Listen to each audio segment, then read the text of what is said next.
crimping. Now, crimping is used for ease.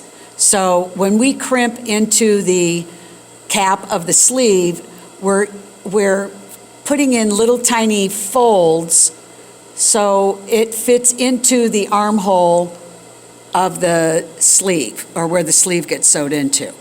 Now, the reason for that is it helps it cup around the ball of the shoulder, and it's also used for crimping in the area of, like on a princess seam where the bust area is.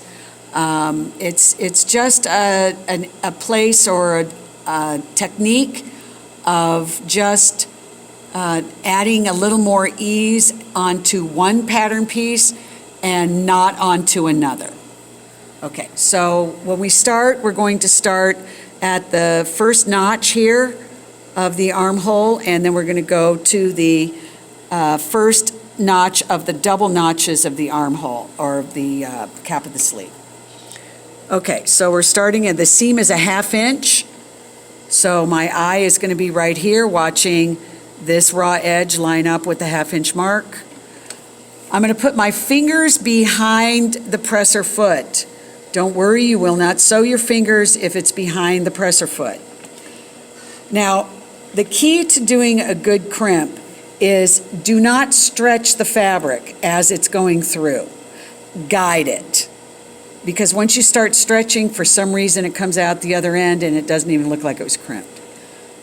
So we're going to just guide. My eye is going to stay here. I am not going to let go of the fabric as it starts bunging up behind me. Okay, so I'm going to keep my eye here.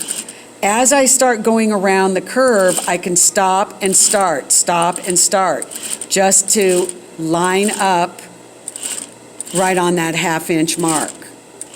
Okay, now my fabric right now is pushing my finger away. Do not let it push your finger, just keep pushing in. Don't let go. Okay, I'm going to get to the double notches, but I'm only going to stop at the top notch. All right, when I'm done, I'm going to make sure that the uptake lever is all the way to the top. I'm going to lift up the presser foot, and I'm going to hold on to the threads as I pull. Okay, I'm holding on to the threads because I don't want it to start gathering. Then I'm going to clip. So when you're done, your crimping should look just like this. So it's not gathered, there's no folds, it's just a little bit of a crimp. And as you can see, it helps the cap of the sleeve roll around the ball of the shoulder. So this is crimping.